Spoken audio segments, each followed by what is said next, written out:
하나님 말씀 우리에게 주시는 주일 설교 제목을 하나님이 느껴지지 않을 때, 하나님이 느껴지지 않을 때라는 제목을 달았는데요. 여러분 지금 하나님을 느끼고 계십니까? 하나님이 느껴지십니까? 우리가 하나님을 느낀다고 할 때 우리가 가지고 있는 감각기관을 가지고 하나님을 느낄 수는 없습니다. 왜냐하면 우리가 하나님을 볼 수도 없고 또 맛볼 수도 없고 귀로 들을 수도 없고 냄새를 맡을 수도 없고 손으로 만질 수도 없고 그렇기 때문에 우리의 오감을 가지고 하나님을 느낄 수는 없습니다. 하나님은 영이시고 보이지 않는 분이시고, 그러므로 우리가 하나님을 느낀다 하는 것은, 우리가 하나님을 느껴지지 않는다라고 하는 것은 뭐냐면 우리가 가진 감각기관을 통해서 하나님을 느낀다는 게 아니라 믿음의 문제입니다. 하나님 나와 함께 하심을, 하나님의 임재를 내가 느끼느냐. 손으로 잡을 수도 없고 내가 눈으로 볼 수도 없지만 그 하나님이 나와 함께 하심에 대한 신뢰가 내 안에 차고 넘치는가, 하나님이 내 안에서 느껴지는가. 이것은 믿음의 문제인 것입니다. 우리가 자꾸 물량적인 개념으로 채워지고 만족하고 마음속에서 온도가 뜨거워지고 내 안에서 생수가 사이다가 터지고, 이런 각도에서 우리가 하나님을 체험하고 느끼려고 할 때 가지고 있는 그런 부작용들이 있습니다. 그리고 그것이 하나님이 아닌 것을 우리가 느끼면서 하나님인 것으로 착각할 때가 있습니다. 그러나 우리에게 때로는 기쁨도 감격도 뜨거움도 시원함도 우리에게 주시지만은, 그러나 보다 더 근본적인 것은 이것은 믿음의 문제인 것입니다. 하나님을 느낄 수 있는가? 하나님 나와 함께 하심을 내가 느끼는가? 하나님의 임재를 느끼는가? 여러분의 믿음과 신뢰의, 그분을 향한 여러분의 고백의 문제이라고 말할 수 있습니다. 여러분 하나님 느끼고 계십니까? 하나님의 임재를 강하게 느끼고 계십니까? 하나님이 저와 여러분을 확실히 붙들고 함께하고 계신다는 그 약속의 말씀을 여러분 신뢰하십니까? 하나님 느껴지십니까? 이런 부분에서 신앙생활에 좀 혼돈이 우리 가운데 혹 있을 수가 있습니다. 우리는 매너리즘에 빠져서 습관적으로 교회에 왔다 갔다 하는 예배 참여자가 될 때에 나는 하나님과 함께한다, 하나님이 나와 함께한다, 이런 생각을 할 때도 있습니다. 내가 교회에 집사가 되고 장로가 되고 목사가 되고 중직자가 되고 그럼으로써 나는 저절로 하나님과 함께하고 있다, 내가 예배에 참여함으로써 하나님이 나와 함께 하신다, 이런 착각을 할 때도 있습니다. 내가 오래전부터 교회 다녔으니까 당연히 하나님이 나와 함께 하시는 거야. 우리의 신앙에 연조가 있고 우리의 신앙의 몇 대째 가문의 후손이니까 나는 저절로 하나님이 우리와 함께 하시는 거야, 이런 착각을 할 때도 있습니다. 여러분 우리 구약에 보면 이런 착각에 빠졌던 사람들을 향해서 하나님께서 엄히 경고하고 계십니다. 우리 예레미야 7장에 있는 말씀을 잠깐 보시면, 너는 여호와의 진문 앞에 서서 이 말을 선포하여 이르기를, 성전 앞에 서서 이 말을 꼭 전하라는 것입니다. 이 전에 경배하러 오는 사람들에게, 경배하러 이 문을 들어오는 유다인아, 너희는 이것이 여호와의 전이라, 여호와의 성전이라, 여호와의 성전이라 하는 거짓말을 믿지 말라. 이 집에 들어와서 내 앞에서 말하기를 우리가 구원을 얻었나이다, 우리는 안전하다, 우리는 구원받았다, 우리는 보장되었다, 우리는 하나님의 자녀다, 하나님 우리와 늘 함께 하신다, 이 고백을 하면서 스스로에 대한 구원을 보장받았다고 착각하는 일을 하는 사람들이 있는데 참으로 가증한 일이다.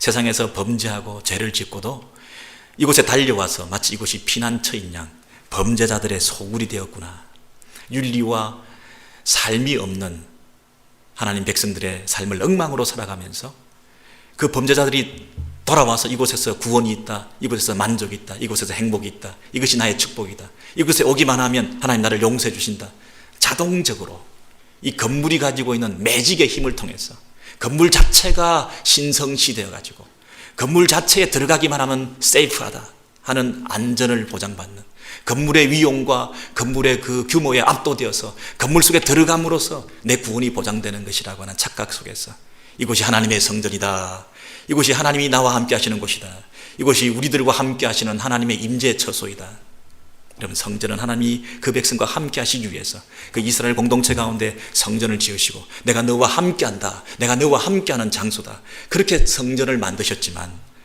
그것이 자동적으로 되는 것인가? 착각하지 마라. 이 지문 앞에 서서 분명히 말해라. 예배하러 오는 자, 절기를 지키러 오는 자, 이곳에서 경배하는 모든 사람들에게 말해라. 이것이 강도의 소굴이 되었느냐? 하나님의 성전이 너희들의 죄를 지은 다음에 피난처가 되었느냐? 하나님의 백성들이 세상에 나가 어떻게 살아야 되는지 너 알지 못하느냐? 하나님의 성전을 이용하려고 드는 하나님의 백성답지 못한 너희들에게 경고한다. 내가 너와 함께하지 않겠다.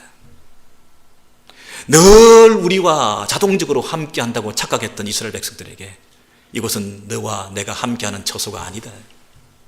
여러분, 얼마나 충격적인 사실입니까?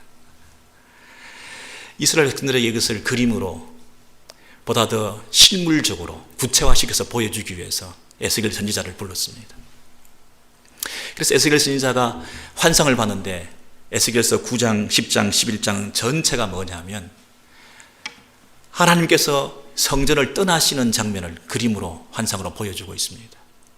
그룹에 머물러 있던 이스라엘 하나님의 영광이 성전 문지방에 이르더니, 여러분, 지성소에 하나님의 영광이 머물러 있었는데 그 머물러 있던 하나님의 영광이 떠나서 이제 성전 문지방에 이르렀다. 떠나신다. 방을 빼시는 것입니다. 무부하신다고 그랬습니다. 이제 이동하시고 떠나신다. 이 성전 문지방에 있던 그 하나님의 영광이 이 10장 이하에 보시면 어떻게 되어 있습니까? 성전 문지방을 하나님의 영광이 떠나서 그랬습니다. 그리고 그룹들 위에 머무르는 그 그룹들이 땅에서 올라가는데 바퀴도 하나님의 전차를 마치 탄 것처럼 환상을 보여주면서 함께 하나님께서 그 전으로 들어가는 동문에 머물렀고 이제 문지방에서 나와서 동쪽 문으로 지금 나가고 있습니다. 하나님의 영광이 그곳에 덮었더라. 하나님의 영광이 이동하고 있다는 것을 보여주고 있습니다. 11장 22절 23절에 봐도 그 하나님의 영광이 성 가운데에서부터 올라가 성 동쪽 문에 머무르고 있다가 이제 어디로 갑니까? 환상 중에 갈대아에 있는 사로잡힌 자 중에 이르시더니 바벨론 포로 상태에 있는 그곳까지 옮겨가고 있는.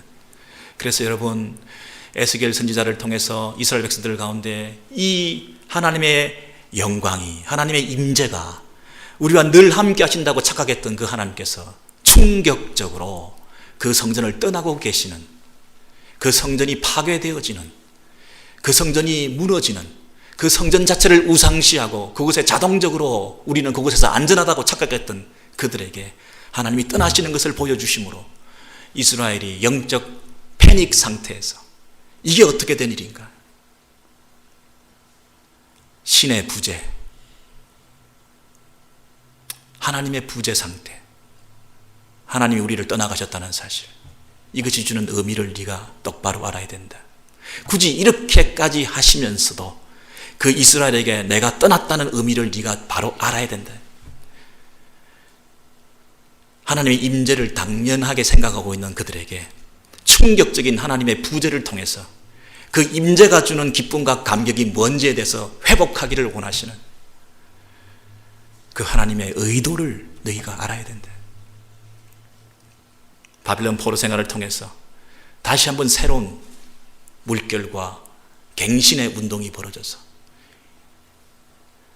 새로운 세대가 믿음을 회복하고 정결케 된 하나님의 나라의 백성들이 다시 성전으로, 예루살렘으로 돌아가서 새로운 성전을 건축하게끔 만들기까지 하시는, 새로워진 예배를 받기 원하시는, 굳어있는 그 마음의 상태를 깨트리셔서 하나님 앞에 단 1초라도 제대로 된 예배를 받기 원하시는 하나님의 마음, 습관적인 매너리즘에 빠져있는, 타성에 젖어있는, 당정시하는 이런 신앙생활을 견딜 수 없어 하시는, 참을 수 없어 하시는, 굳이 그 성전을 허물어서라도 그렇게 위용 있게, 힘 있게, 담대하게, 엄청나게, 화려하게 지은 그 성전을 무너뜨리면서까지라도 우리에게 주시는 메시지가 뭔가? 하나님의 부재 상태, 하나님의 임재를 당연시하는 나는 하나님의 백성이다. 나는 당연히 하나님과 함께 하시고 하나님은 나와 함께 하신다고 착각하고 있는 우리들에게 절망적인 신의 부재 상태를 경험했으라도 다시 한번 하나님의 임재에 깊이 들어가게 하시는 그 하나님의 의도, 예배와 찬양과 기도의 갱신 운동이 오늘 저와 여러분 가운데 벌어져야 하는 이유가 여기에 있지 않습니까? 하나님이 우리를 떠나셨다. 이 얼마나 충격적인 사실입니까? 어린아이가 운동장에서 막 플레이그라운드에서 놀고 있는데 때로는 무릎이 깨지고 또 울음보를 터뜨리면서 또는 동네 아이들과 싸워서 문제가 생겼다 하더라도 저기 위에서 보고 있는 그 엄마의 시선,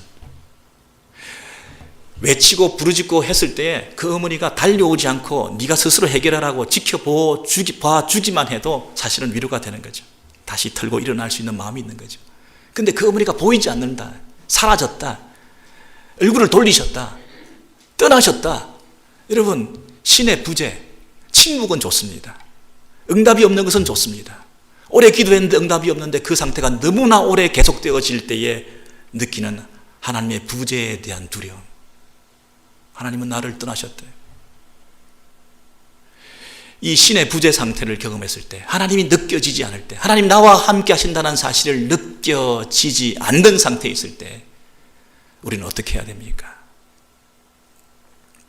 여러분, 이스라엘 백성들 국가적이고 민족적인 차원에서 거대한 하나님의 임재를 위하여 성소를 지으시고 하나님이 함께 하셨다고 하는 사실에 대해서, 그러나 그들 가운데 떠나셨던 이 큰 그림을 우리가 보면서 좀 와닿지 않을 수가 있는데, 이 시편 30편에 오늘 읽은 본문을 보시면 그분이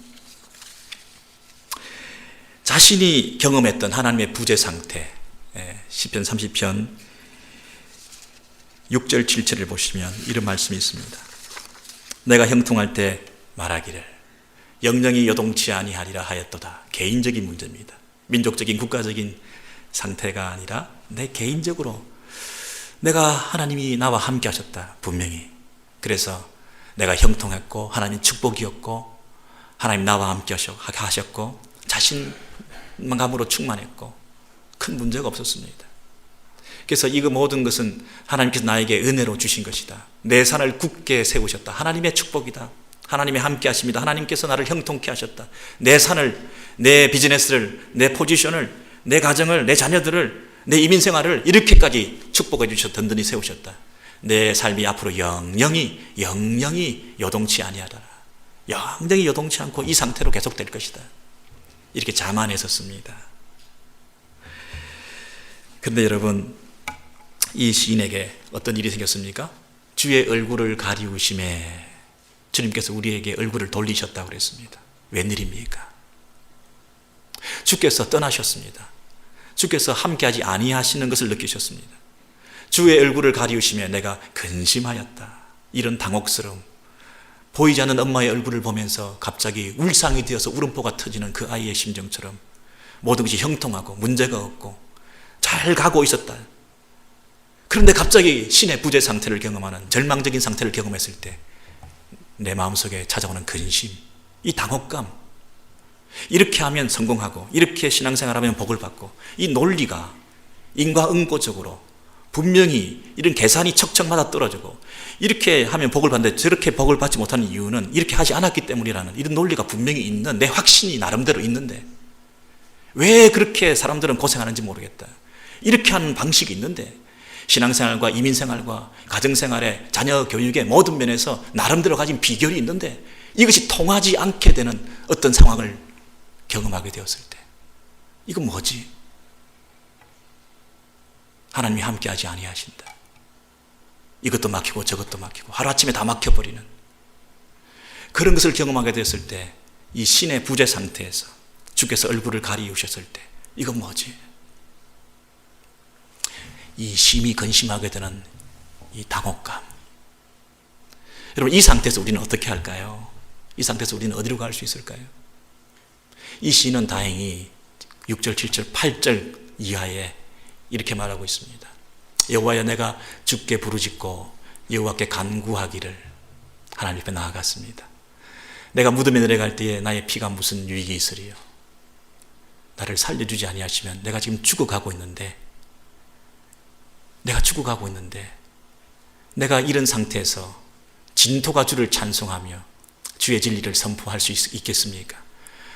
내가 지금 호흡이 살아있어야 주님을 찬양할 수 있고 내가 생명이 있어야 주님을 전할 수 있을 텐데 지금 내가 다 죽어가고 있는 상태에서 나를 이런 상태에 내버려 두시면, 이런 절망 상태에서 하나님이 어디 가셨습니까? 하나님 나와 함께하지 아니하시는군요. 이런 상태로 계속 내버려 두면 어떻게 되겠습니까? 그렇게 말하면서 여호와여 나를 긍휼히 여기소서, 여호와여 나의 돕는 자가 되소서 하였나이다. 그동안은 여러분 하나님께서 나를 다 도와주셔서 저절로 되는 줄 알았습니다. 이것이 다 하나님의 은혜로 축복하고 형통한 줄 알았습니다. 그런데 사실은 내가 하는 것이었습니다. 내가 중심이 되어서 내가 영영이 서리라, 내 산이 든든히 서는구나, 하나님의 은혜로 이렇게 내가 축복을 받는구나, 이렇게 생각했던 사람이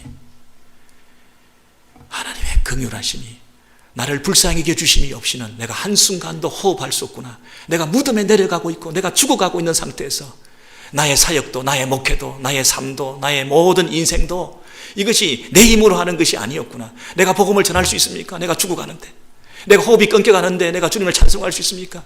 이 호흡 하나, 이 호흡 한 자락, 이것이 하나님의 은혜였군요. 이것도 하나님의 지켜주심이었군요. 하나님의 허락하심이었군요. 내가 저절로 잘 되는 줄 알았습니다. 이것이 나의 성전입니다. 하나님 나와 함께 하시는군요. 이렇게 자동적으로 되는 줄 알았습니다. 이렇게 하면 된다고 착각했습니다.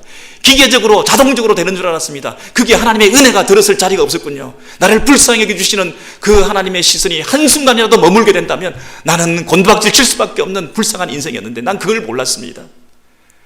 내가 잘나서 되는 줄 알았습니다.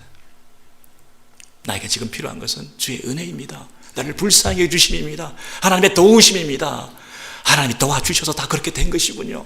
새로운 차원에서 하나님의 도우심에 대해서 눈뜨게 되었습니다. 새로운 차원에서 하나님의 긍휼과 은혜 베푸심에 대해서 깨닫게 되었습니다.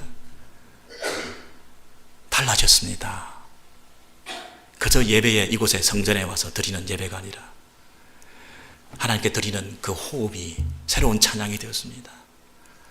그동안은 살아있었고 건강했고 문제가 없었고 나만한 그 복받은 사람이 있으면 나와보라고 할 정도로 자신만만했던, 건강만한 내가 감당할 수 있다고 자신만만했던, 이 방면에 있어서 내가 성공했다고, 이 방면에 대해서는 내가 전문가라고 그렇게 자만했던 그 부분들이 허물어졌을 때 이 모든 것이 하나님 앞에서 부질없는 것이었군요. 이제는 호흡이 있다면 그 한 호흡도 하나님의 은혜로 주어졌는데 그 호흡이 있는 동안에 주님을 제대로 찬양하겠습니다. 찬양의 질이 달라졌습니다. 기도의 깊이가 달라졌습니다. 예배의 태도가 달라졌습니다.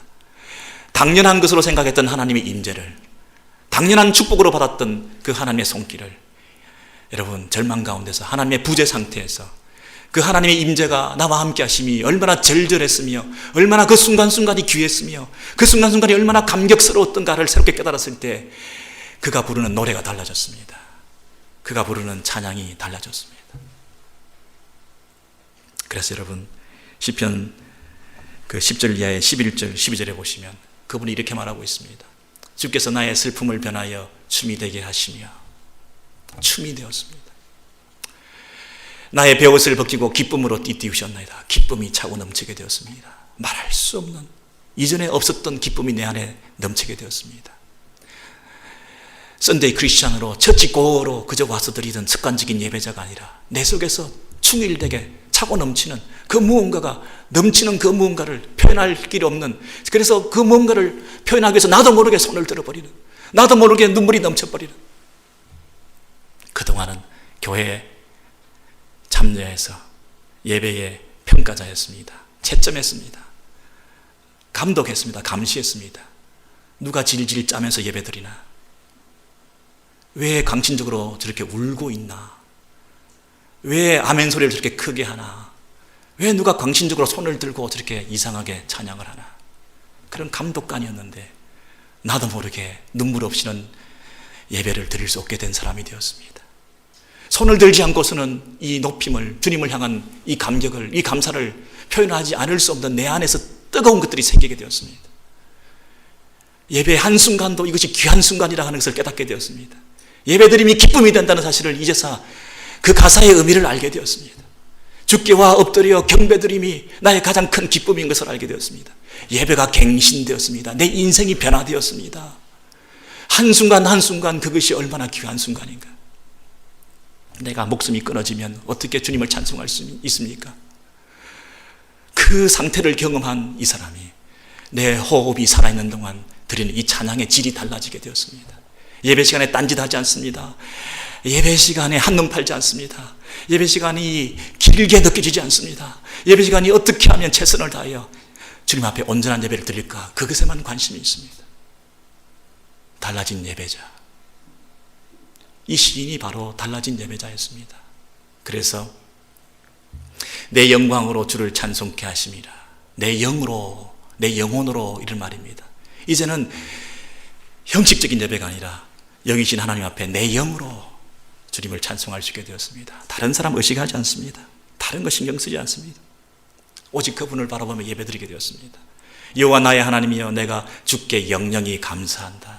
이제 영원히, 그동안은 내가 든든히 세워지는구나, 하나님의 은혜를 받고 하나님의 축복을 받아서 내가 인생이 훤하구나, 이렇게 생각했다가 내 상태는 어떠하든지 간에, 내 처지는 어떠하든지 간에 하나님이여, 내가 그분께, 주께만 영영이 그분께 달렸습니다. 내 호흡이 있는 한 그분을 최대한 최선을 다하여 영원히 노래하겠습니다. 감사하겠습니다.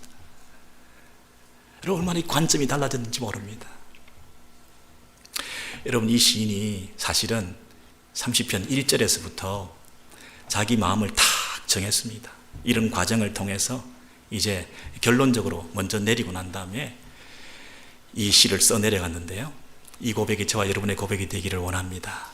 여호와여, 내가 주를 높이겠나이다. 내가 주님을 높이겠습니다. 높이겠습니다. 여러분 인생에 가장 큰 소원이 있다면 무엇입니까? 주님을 높여드리는 것입니다. 여러분이 해도 다함이 없이 계속해야 될 일이 무엇입니까? 주님을 높여드리는 것입니다. 기회만 되면, 때만 되면 우리가 해야 될 일이 무엇입니까? 최선을 다하여 주님을 높여드리는 것입니다. 여러분, 이것이 이방 종교와 다른 것입니다. 내가 체험한 이 하나님은 너무나 크신 분이십니다. 내가 경험했던 이 하나님은 너무나 높으신 분이십니다. 그러므로 내가 아무리 다 그분을 높여드려도 다 높일 수 없다, 만입이 다 있어도 그 입 다 가지고 주님을 다 찬양할 수 없다는 생각을 가질 때에 이 예배의 시간 한 시간이 너무나 귀한 것입니다. 이 예배의 시간을 허투루 보낼 수가 없습니다. 최선을 다한 예배를 드리게 될 수밖에 없습니다. 다 해도 다함이 없는 그분 앞에 최선을 다하지 않는 예배를 어떻게 드린단 말입니까? 다함이 아무리 극에 달한다 하더라도 그분을 다 높일 수 없을 때 우리 예배의 태도와 자세는 어떠하겠습니까? 어떻게 사적인 감정, 개인적인 생각, 잡념, 이런 것들에 마음을 두고 그 하나님만으로, 영으로 예배하는 이 일에 등한히 할 수 있겠습니까? 그렇지 않습니다. 이방 종교들은 그 하나님이 얼마나 크신지를 잘 모르기 때문에 신의 형상을 만듭니다. 그 자신이 섬기는 신의 사이즈를 형상으로 얼마나 크게 동양최대 불상을 만들고 그 사이즈 안에 가두어진 하나님, 자신이 경험했던 그 사이즈가 어느 정도인지 모르지만 어쨌든 최대한 크게 만들어서 그 당신이 섬기는 그 신을 가두어 둠으로써 거대한 신상이 자신이 섬기는 신의 위대함을 드러낸다고 착각하고 있는, 어떻게 여러분 형상에 가두어진 신을 섬기겠습니까? 인간이 만든 그 형상에 가두어진 신을 우리가 어떻게 섬길 수 있겠습니까? 이런 아이러니가 어디 있습니까? 이런 모순이 어디 있습니까? 우리가 섬기는 하나님은 형상의 사이즈에 가두어지시는 분이 아니십니다. 담이 없이 높여드려도 그분을 더 높일 수가 없는, 사이즈로 제한할 수 없는 크신 하나님이십니다. 그럼 우리는 그분을 때를 따라 최선을 다하여 예배하고 높일 수밖에 없는 것입니다. 이 하나님이 우리의 예배자가 되어서 우리를 부르셔서 우리를 최선을 다하여 예배하게 하실 때에 이 신의 부재 상태, 하나님이 우리를 떠나셨다고 하는 이런 상태가 오히려 하나님의 임재를 충만히 느낄 수 있는 그런 기회가 되어서 하나님의 임재를 당연시하던 우리들의 이 신앙생활에서 그 당연시하는 하나님의 임재를 송두리째 뺏어가심으로 말미암아 신적 부재를 엄청나게 처참하게 비참하게 경험하게 하셔서 그 임재가 주는 기쁨이 얼마나 감격스럽고 그 하나님의 임재가 주는 그 순간순간이 얼마나 귀한 것이었는가를 다시 한번 깨닫게 하셔서 어떤 순간이나 어떤 상황에서나 최선을 다하여 예배하는 새로운 예배자로 변화시켜 나가시는 이 하나님의 방법. 여러분, 우리의 예배의 삶에 새로운 변화가 있게 되기를 바랍니다. 하나님께서는 그 성전을 허물으시면서까지도 그 당신의 백성들의 참된 예배를 받기를 원하셨던 분이십니다. 여론의 많은 것들을 송두리째 앗아가시면서까지도 이 시편 시인의 이 간정처럼 모든 것이 무너졌나이다. 모든 것이 무너졌나이다. 형통하고 자신만만했던 삶이 완전히 바닥이 났을 때, 그러나 그 가운데서 신적 부재를 경험했지만, 그러나 그 가운데서 참으로 붙들어야 되는 하나님의 임재에 대한 새로운 눈을 뜨고 당연하게 생각했던 그 하나님 임재에 대한 새로운 감격 어린 찬송으로 회복되는 이 예배자로의 세워짐이 저와 여러분 가운데도 있게 되기를 원합니다. 여러분, 며칠 전에 제가 읽은 옛날 기사를 봤는데요.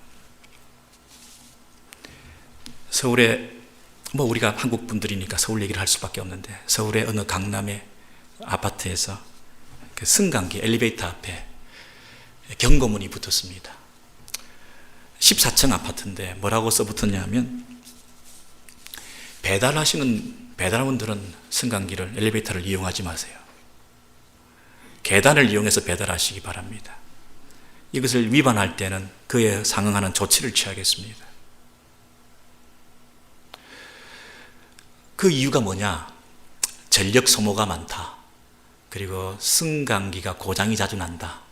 그리고 입주자들이 탈 때 불편하다. 14층이니까 기다리고 있다가 내려가고 그래요.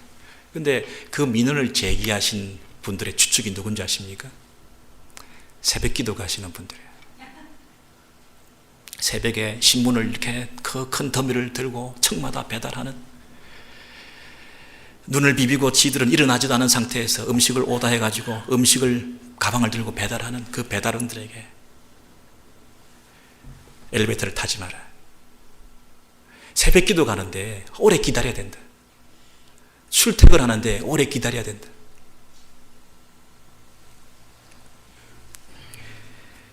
승강기를 혹시라도 탄 배달원이 있으면 그 좁은 안에서 눈치를 주면서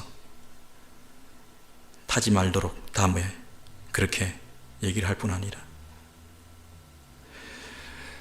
배달원에게 승강기를 타지 말라고 얘기하면서 자기는 고층 아파트에 들어누워서 음식을 배달시켜서 먹을 수 있는 이런 배짱.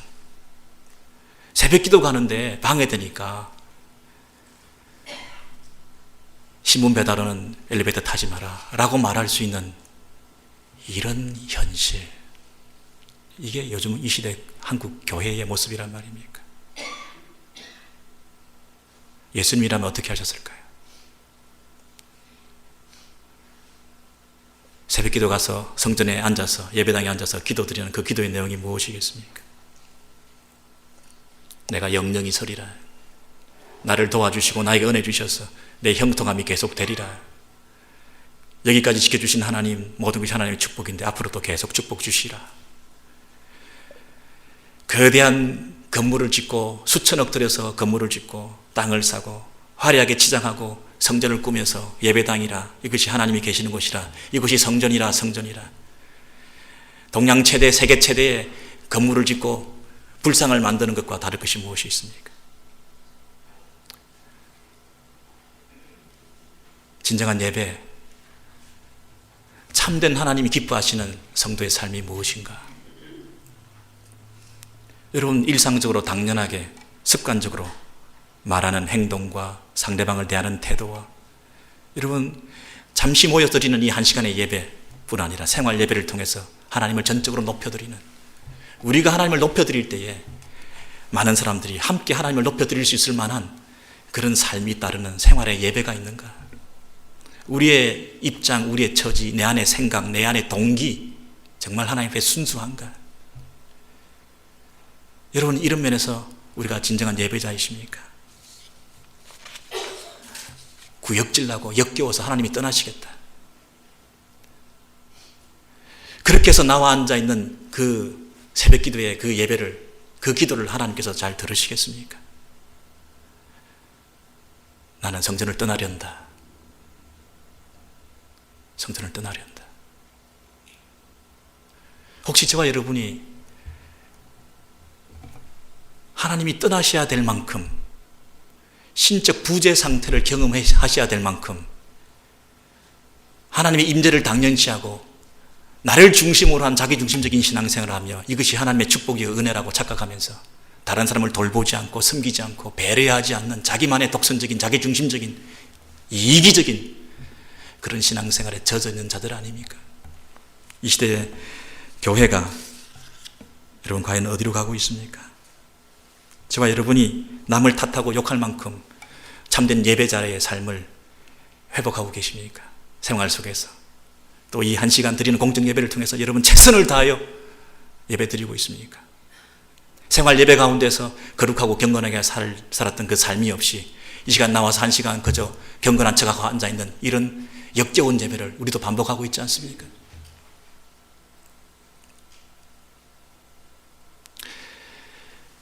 여러분 자동차가 50마일로 갈 때도 있고 60마일로 갈 때도 있고 100마일로 갈 때도 있고 그렇습니다. 그런데 차를 달리고 할 때는 그 속도감이라는 걸 별로 느낄 수가 없습니다. 얼마나 달리고 있는지 이게 별 차이를 느낄 수가 없습니다. 그런데 언제 그 차이를 느낄 수 있냐면 부딪혀 봤을 때, 그 어떤 물체나 충돌 사고가 일어나 탁 부딪혔을 때 30마일로 가던 차하고 100마일로 가던 차하고는 그 부딪힌 게 달라지잖아요. 파괴된 게 달라지잖아요. 내가 무조건 뛰어가고 무조건 달려가다가 이것이 바른 길이라고 생각하고 막 뛰어가고 돌진하고 세상을 살아가다가 뭔가 부딪혔을 때 내가 생긴 데미지가 얼마인가를 알 때 내가 그동안 어떤 속도로 가고 있었던가를 알 수 있지 않습니까? 여러분이 하나님의 부재 상태를 경험했을 때 이건 뭐지? 왜 나에게 이런 일이? 이런 충격적인 일들이 내 삶 가운데 막 일어나게 될 때, 모든 것이 무너져 내릴 때, 가정도 관계도 모든 것이 무너질 때, 여러분 이것이 하나님의 특단의 조치, 여러분을 회복시키기 위하신 하나님의 특별한 섭리 가운데 일어난 그 일 가운데서 우리가 느끼는 데미지가 너무나 크다는 것은, 이 충격이 너무나 크게 느껴진다는 것은 여러분이 그만큼 그동안 얼마나 빨리 달리고 있었는가, 얼마나 세상을 향해서 하나님 없이도 살아보겠다고 하는 영영이 서리라, 이것이 성전이다 성전이다 하면서 얼마나 자기중심적으로 열심히 빨리 힘있게 달렸던가. 그 속도에 따라서 내가 느끼는 상실감과 허무감과 이 상처와 아픔과 이 실패감이라고 하는 것이 얼마나 큰가요? 이 상처가 너무나 클수록, 이 당한 고통이 너무나 절절히 크게 느껴질수록 여러분은 하나님 앞에 그동안 얼마나 마음이 더 많이 뺏겨 하나님으로부터 멀어져 있었던가. 하나님으로부터 멀어진 상태에서 얼마나 세상을 향해 달려가고 있었으면 세상에 대한 관심과 미련과 세상에 대한 즐거움에 취해서 내가 지금 뺏겨버린 이 아픔에 대해서 이렇게 절절히 고통스러워하고 못 일어나고 아파하고 힘들어하고 있는 거예요. 그걸 알 수 있는 거 아닙니까? 내가 좌절하고 고통하고 있는 시간이 길고 내가 일어나지 못하는, 회복하지 못하는 이런 상태가 오래 계속되고 있다는 사실은 뭐냐? 그동안 세상에 그만큼 미련이 많았다는 것이잖아요. 그만큼 하나님을 떠나 있었다는 거잖아요. 여러분이 얼만큼 세상을 향해서 돌진하고 있었는지, 브레이크 없이 하나님을 던진 채 얼마나 세상을 향해서 달려가고 있었는지 하나님께서 여러분에게 특단의 조치를 통해서 성전에서 떠나시는 것처럼 이런 사실을 통해서 우리가 느끼는 엄청난 충격과 놀라운 고통과 힘든 시련의 시간을 보내면서도 하나님 앞에 다시 돌아오게 하시는, 주님 앞에 나와 엎드려 경배드림이 내게 기쁨됩니다. 다시 초심으로 돌아와 예배를 회복하게 만들어주시는, 여러분 하나님의 그 놀라운 섭리가 있지 않습니까? 신의 부재 상태를 경험할 때, 하나님이 느껴지지 않을 때 사실은 하나님을 느낄 수 있는 제일 좋은 기회가 되지 않습니까? 여러분 그 사실을 우리 마지막으로 예수 그리스도께서 이렇게 웅변적으로 말씀해 주고 있습니다. 우리 사순절 기간에 예수 그리스도의 그 순환과 고난의 삶을 통해서 우리에게 주시는 그 교훈을 우리가 붙들기를 원하는데, 마태복음 26장에 보시면 51절에서 56절까지 이런 말씀이 있습니다. 예수와 함께 있던 하나가 금을 빼어 그 귀를 떨어뜨리니 이 칼의 힘, 무력으로, 물리적인 힘을 가지고 이 문제를 해결해 보려고 했습니다. 예수께서 도로 꽂으라. 그게 아니다. 물리적인 힘이 아니다. 금을 가지는 자는 다 금으로 망하느니라. 너는 내가 내 아버지께 구하여 지금 12영 더 되는 천사를 보내시게 할 수 없는 줄로 아느냐. 12영, 수천 수만 천군 천사를, 숫자의 문제가 아니다. 물리적인 힘의 문제가 아니다. 군사력의 문제가 아니다. 수천 수만의 대군사를 끌고 와서 이 문제를 해결할 수 없는 줄 아느냐. 할 수 있다. 금으로 해결할 수 있다. 그러나 그게 아니다.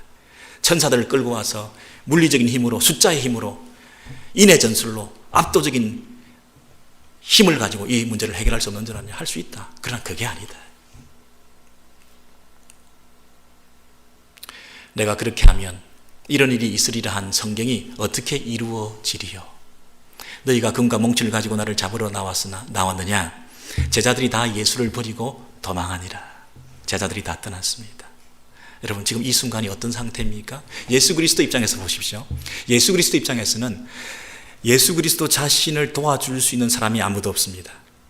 그리고 예수 그리스도에게 닥쳐있는 이 큰 문제, 이 문제를 해결할 수 있는 방법이 아무것도 없습니다. 이 문제를 해결할 수 있는 방법이 칼이었습니까? 칼을 거절했습니다. 천군 천사였습니까? 이 문제를 해결할 수 있는 방법이 수적인 문제였습니까? 물리적인 힘이었습니까? 외부적인 환경의 변화였습니까? 돈이었습니까?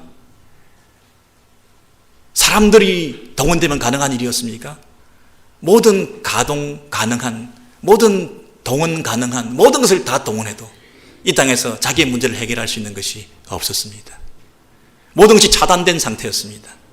그런데 그 차단된 상태는 하나님의 부재 상태였습니다. 세상적으로 보면, 우리의 계산적인 머리를 보면 하나님 나와 함께 하지 않으시는 게 너무나 분명합니다. 내가 할 수 있는 방법이 다 팔다리가 다 잘렸습니다. 내 수족이 잘린 상태에서 내 자금이 메말랐습니다. 내 친구들이 다 나를 던졌습니다. 내가 동원할 수 있는 사람이 아무도 없습니다. 마지막 한 가지 방법, 내가 가장 믿었던 그 한 사람이 칼을 들고 와서 그 문제를 해결하려고 하는 것도 그 방법이 아니었습니다. 그 뭔가 내가 믿는 구석에 있어서 하나님 앞에 기도해서 이건 하나님 도와주실 거라고 했던 그런 물리적인 방법이 아니었습니다. 이 방법도 저 방법도 다 차단된 상태에서 예수 그리스도 그분은 하나님의 부재 상태를 경험했습니다. 여러분 계산해 보십시오. 저와 여러분이 현재 당하고 있는 이런 문제들을 속에서 계산해 보십시오. 이 문제를 어떻게 해결합니까? 계산적으로 볼 때는 모든 것이 다 차단된 상태입니다. 그런데 예수 그리스도 그분은 뭐라고 합니까? 그 방법이 아니다. 다른 방법이 있다. 우리가 생각하는 세상적인 인간적인 계산적인 방법이 아니라 하나님과의 관계 속에서 오는 방법이 있다. 이것은 영적인 차원이다. 다른 차원의 문제다. 이 땅에서 하나님의 부재 상태를 어떤 면에서는 즐기고 계십니다. 신적 부재 상태에서 하나님의 임재를 느끼고 있습니다. 하나님의 약속을 신뢰하고 있습니다. 네가 그렇게 하면 이런 일이 있으리라는 성경이 어떻게 이루어지겠느냐? 다른 건 다 모르겠다. 모든 것을 잃어버렸다. 모든 것이 차단되었다. 모든 방법은 소용없게 되었다. 모든 것은 휴지 조각에 불과하게 되었다. 모든 사람은 나를 던져버리고 떠나버렸다. 다른 건 모르겠다. 세상 모든 것이 나를 버려버렸다. 하나님은 안 계신 거나 마찬가지다. 세상적으로 보면 이건 있을 수 없는 일이다. 신적 부재 상태다. 그러나 한 가지 있다면 하나님의 약속이다. 하나님 말씀이다. 하나님 약속을 이루시는 분이시다. 하나님의 차원에서 이 문제를 핸들해 가시는 다른 깊은 뜻이 있다. 하나님의 차원에서, 내 차원이 아니라 하나님의 차원에서 하나님이 이루시는 뜻이 있다. 여러분, 하나님의 부재 상태에서 이 충만한 하나님의 임재, 하나님은 나와 함께하지 아니하신다 하는 이런 절망적인 신앙 고백에서 하나님만이 나와 함께하신다는 이런 소망이 넘치는 고백, 이렇게 세상이 나를 다 던져버리고 모든 것이 다 차단된 상태에서 나는 외길을 갈 수밖에 없다. 나는 죽을 수밖에 없다. 내 인생은 끝이 났다. 절망하는, 하나님도 필요 없다. 하나님도 죽었다. 사신신학으로 가는 게 아니라 하나님만이 나의 살아계신, 영원히 살아계신 참 하나님이시다. 참된 예배자로 바뀌고 있는 하나님의 약속만이, 하나님의 말씀만이 영원하다고 하는, 그 하나님 붙들고 하나님 약속 붙들고 하나님 뜻이 이루어질 것이다, 이런 믿음으로 갔던 새로운 예배자. 여러분, 이것이 우리의 신앙입니다.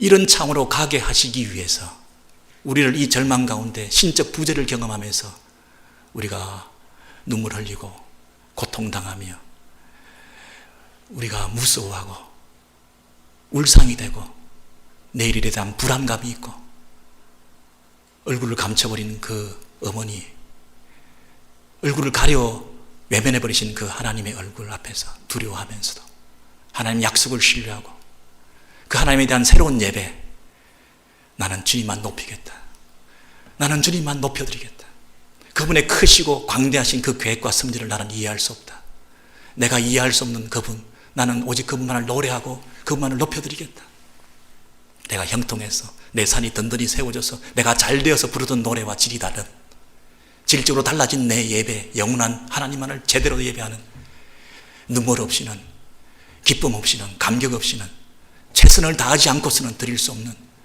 이 살아있는 예배를 하나님 앞에 드리겠다. 이 절망 가운데서 드리는 이 예배를 우리 주님 받아 주옵소서. 참된 예배자로 세워주시는 진정한 예배가 저와 여러분 가운데 회복되게 될 때에 하나님께서 우리 공동체에 함께 해주시고 여러분의 삶과 여러분의 인생길을 통해서 하나님의 일을 해나가시는 하나님의 도구로 저와 여러분을 신실하게 사용해 주실 줄로 믿습니다. 이런 은혜가 우리의 삶 가운데 늘 차고 넘쳐서 우리는 모일 때마다 최선을 다하는 예배, 한순간도 한 호흡도 허투루 보낼 수 없는 하나님만을 바라보는 이 참된 예배자가 되어서 하나님께서 우리 예배를 통해서 큰 영광 받으시고 특별히 우리 오렌지힐 교회가 이러한 예배 공동체로 회복되는 은혜가 있게 되기를 바랍니다.